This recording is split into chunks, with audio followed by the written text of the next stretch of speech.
आजी ये ये बोल ना. अं, बोल ग.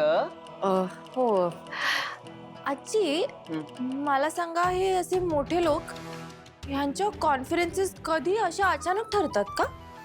अभिराम बद्दल बोलतेय ना. हो. हा तर कधीही बॅग उचलतो, खाली येतो आणि मला म्हणतो आई मी चाललो. आणि तुम्हाला चालतं? हो चालतं.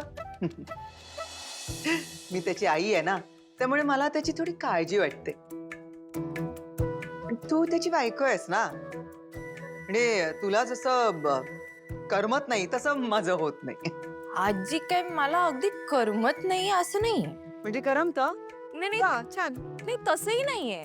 मग काय आठवण येते ना त्याची तुला. मिस करतेस तू त्याला, दिसत तर आहे. आजी ह्याला काय अर्थ आहे का मला सांगा? काय झालं? एक मेसेज केला आणि निघून गेले. पण आजी तुम्हाला माहितीये म्हणजे मी तर असं ऐकलंय की अशा मोठमोठ्या कॉन्फरन्सेसना लोक त्यांच्या बायकोला पण घेऊन जातात, म्हणजे त्या निमित्ताने छान फिरून येतात.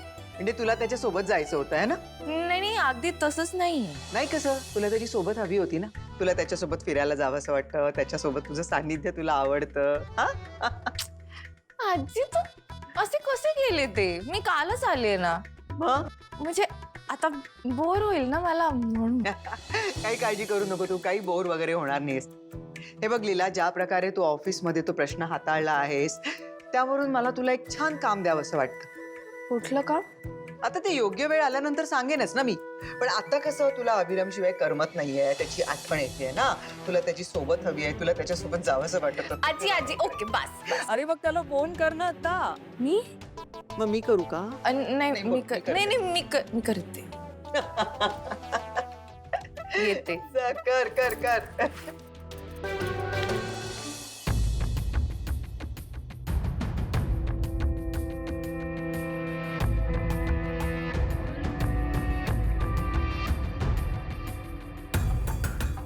खरंच कॉल करू का एजेंना? पण कॉल करून काय बोलू? लीला, अगं तुला कधीपासून काय बोलू असा प्रश्न पडायला लागला? काही बोल. बोल बोल. हा.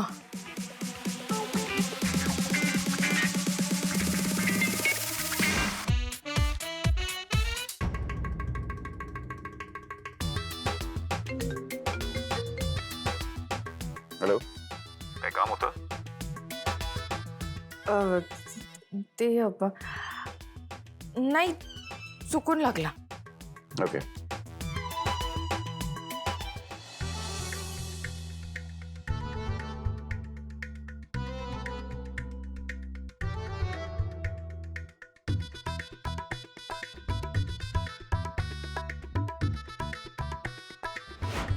फोन कट केला? असं कसं तुझ्या तोंडावर फोन कट करू शकतात ते? नाही नाही, हे अजिबात बरोबर नाहीये.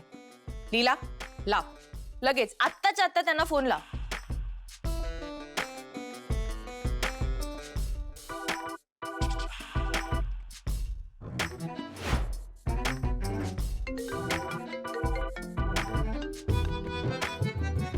ना वॉट लिहिलं? फोन चुकून लागला असला तरी तुम्ही असा कट का केलात? मग काय करायचं होतं? बोलायचं. तुम्हाला माहितीये कधी कधी माझा आणि रेवचा पण असं एकमेकींना चुकून फोन लागतो, पण तरी सुद्धा त्यानंतर आम्ही कधी कधी तासन तास गप्पा मारत असतो. Good for you. एक काम कर, रेवतीला फोन कर आणि गप्पा मार. अच्छा, नाही म्हणजे थोडक्यात काय, तुमच्याशी कामाव्यतिरिक्त काही बोलायची परवानगी नाहीये मला. ठीक आहे, बाय.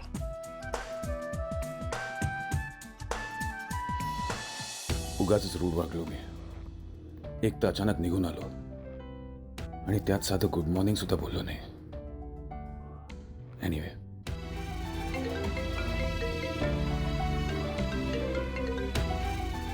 आता मी कामासाठीच फोन केलाय.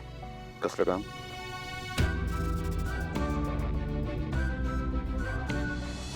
काय बोरिंग आहे तेजे?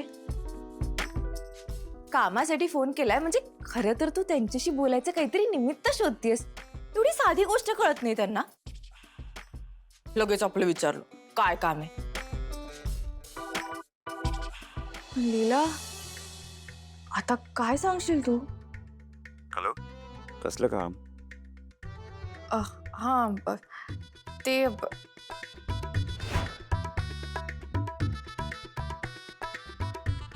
नाही, काय नाही, ठेवते.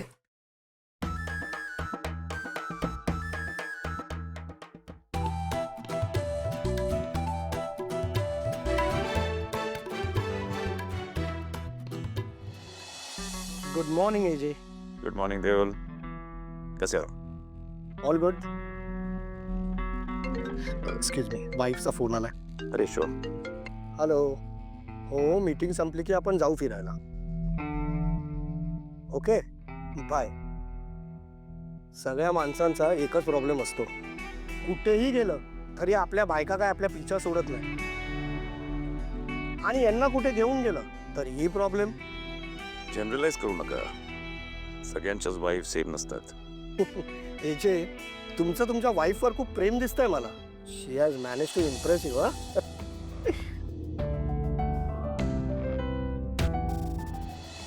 लीला, दुर्गा, लक्ष्मी, सरस्वती, या.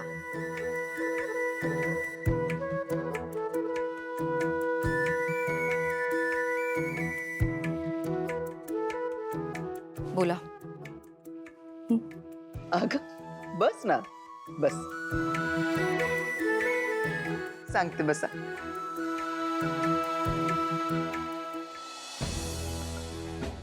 मला असं वाटतं लीला या घरामध्ये छान मस्त अगदी डोळली आहे, नाही का?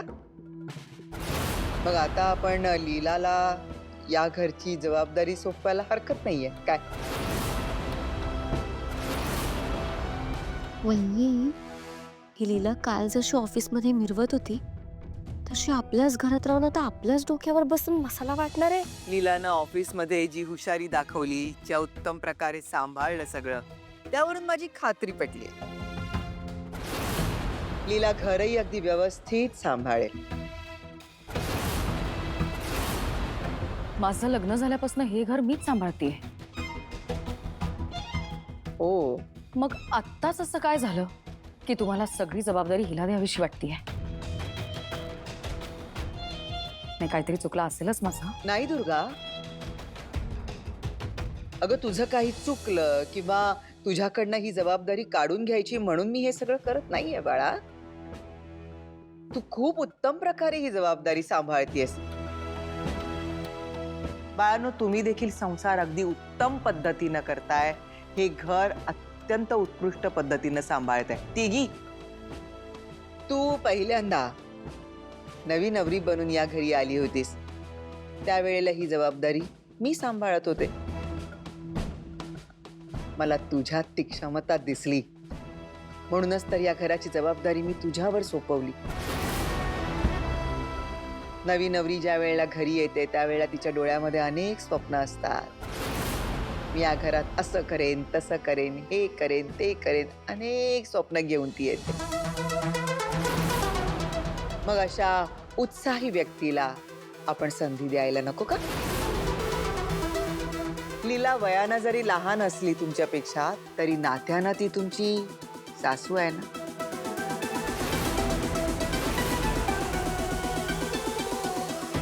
मग तिला ही संधी मिळायला हवी ना. आजी,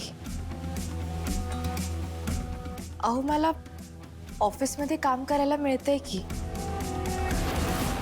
घरचं सगळं दुर्गा छान सांभाळतीये. मला नको घरची जबाबदारी. बघितलं आजी, लीलाईंना पण कळतं की घरातली कामं करणं वेगळं आणि ऑफिसमध्ये काम करण्याचं नाटक करणं यात फरक आहे. हा, आणि कसं आहे ना, एक काम नीट जमलं म्हणून सगळीच कामं नीट येतील सांगता येत नाही ना. म्हणजे असा योगायोग सारखा सारखा घडत नाही. असतो सरू काही लोकांना अति आत्मविश्वास. असो. आजी, अहो दुर्गा इतकी वर्ष सगळं समर्थपणे सांभाळते. मग तिलाच सांभाळू द्या ना. आणि मला चाव्यांचा किंवा सत्तेचा असला कसलाही मोह नाही. आजी, माझी फक्त एवढीच अपेक्षा आहे की या घरातल्या सगळ्यांनी प्रेमाने मला स्वीकारावं, मला आपल्यातलंच एक मानावं. बाकी काही नकोय. मला चाव्यांपेक्षा माणसं महत्वाची आहेत. वा लीला, किती मोठं मन आहे तुझं.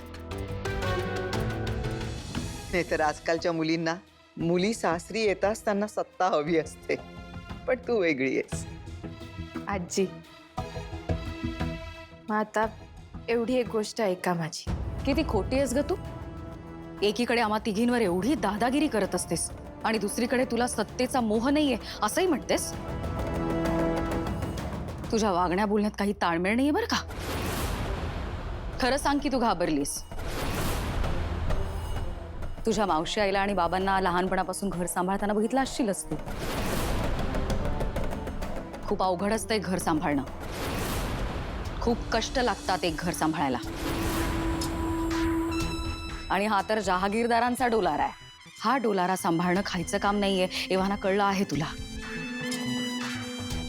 म्हणूनच साळसूतपणाचा, हा असा मोठेपणाचा आवणत घाबरलीस, हे लपवतीयस. नाही दुर्गा,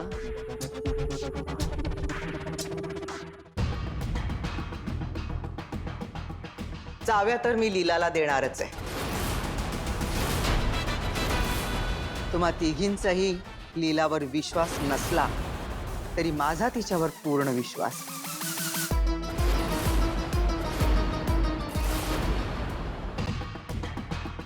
दे दुर्गा.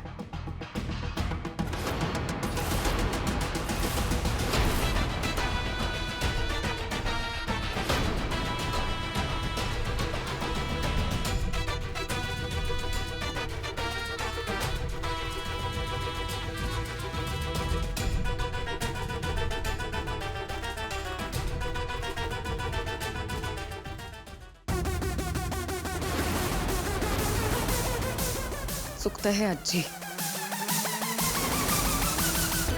ही मुलगी हे घर मॅनेज करणार नाहीये. हो, या घराचे 3-13 वाजवेल ही. इतकी वर्ष जे घर मी एकत्र बांधून ठेवलंय त्या घरातल्या लोकांना एकमेकांपासून तोडेल ही आजी.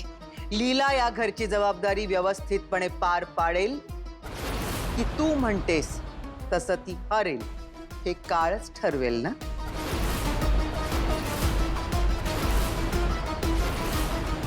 पण त्यासाठी तिला एक संधी तर द्यायला हवी.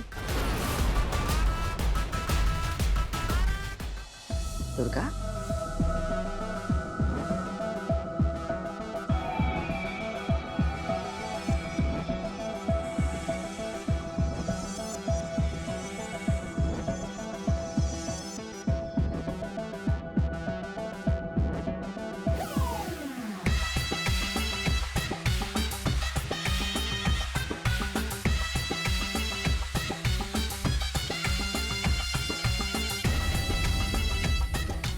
माझी पूर्ण खात्री आहे तू हे घर अगदी व्यवस्थित सांभाळशील.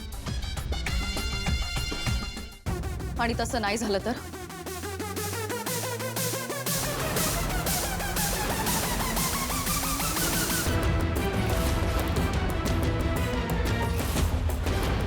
आणि समजा जमलं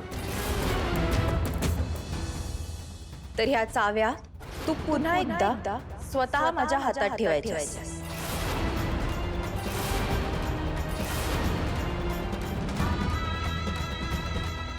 या लीलाचं चॅलेंज आहे तुला.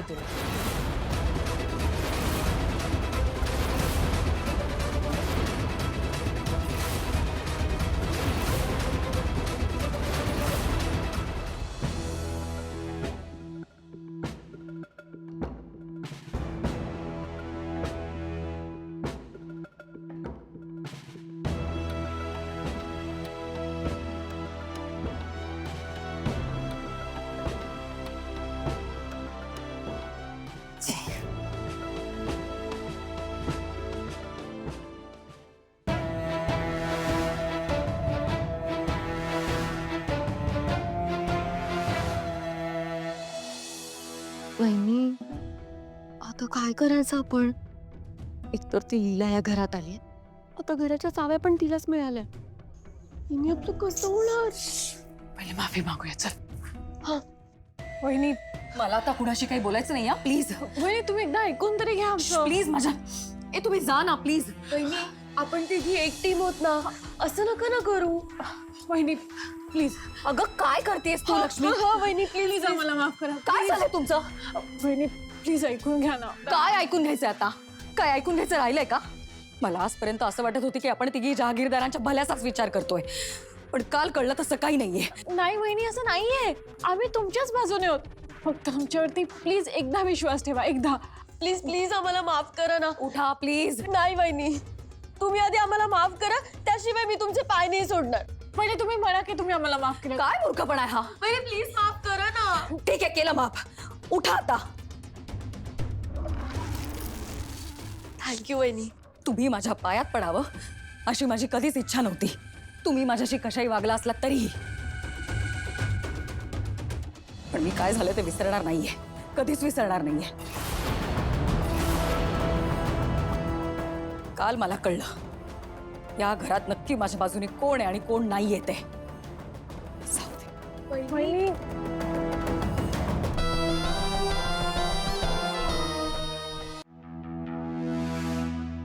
किशोर जहागीरदार, बरोबर प्लॅनिंग केली होती ना मला आयुष्यभर जेलमध्ये सडवट ठेवायची. नाही, अजून काही दिवस आत असतो ना तर तोंड उघडलं असतं मी सगळ्यांसमोर जाऊन. अजून ओळखलं नाही येतं तुम्ही मला. तुला काय सांगितलं होतं? अजून काही दिवस अंडरग्राऊंड राहायचं. शहाणपणा करतोस का? तुला मी बाहेर काढले, विसरू नकोस. मग काय उपकार नाही केलेत तुम्ही, तुमच्यामुळेच आत गेलो होतो मी. हे बघा, जर मी सगळ्यांसमोर जाऊन तोंड उघडलं ना तर तुमचं काय होईल ना ह्याचा विचार करा, मग दादागिरी दाखवा माझ्यासमोर.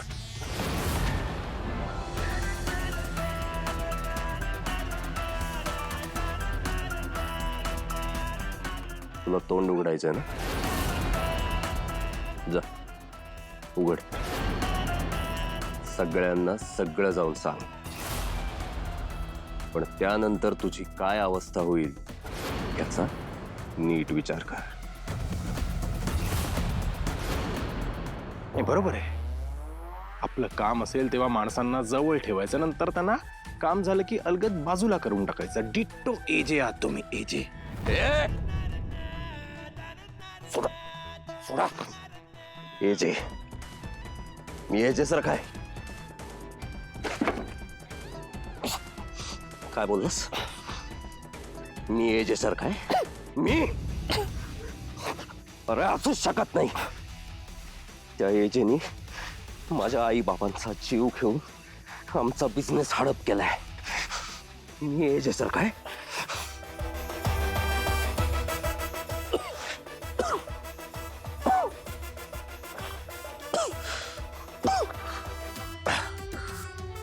हा जो किशोर जहागीरदार बघतोस ना, हा असा कधीच नव्हता.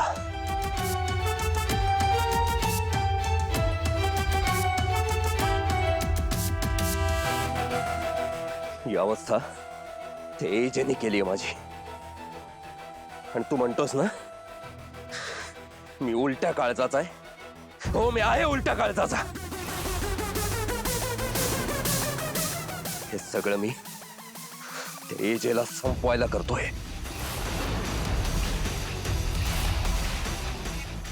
आणि मी त्यासाठी वाटेल त्या थराला जाऊ शकतो.